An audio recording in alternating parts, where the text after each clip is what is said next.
ওই জন্য মাশাআল্লাহ দেখেন ভালো জাতের কাঁঠাল গাছ হলে যা হয় আর কি। ছোট্ট একটা গাছ, প্রচুর কাঁঠাল ধরে আছে মাশাআল্লাহ।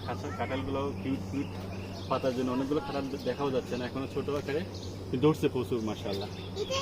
আমার সামনে যেগুলো দেখতে পাচ্ছেন মাটির থেকে একদম ধরে একদম উঁচু ঢালের কি বলে লাস্ট পর্যন্ত আর কি, যেটা বলে কাঁঠাল ধরে প্রচুর ধরছে আর কি মাশাআল্লাহ। ভালো জাতের কাঁঠাল হলে গাছ হলে ভালো ফল আশা করা যায়। এটা হচ্ছে এই খামারের নিয়ম, বা যে কোনো খামারির একটা আশা ভরসা থাকে ভালো জাতের বীজ পেলে ভালো ফসল হয়। দেখেন ভালো জাতের চা গাছ, আর সেখানে ভালো ফসল আসতেছে।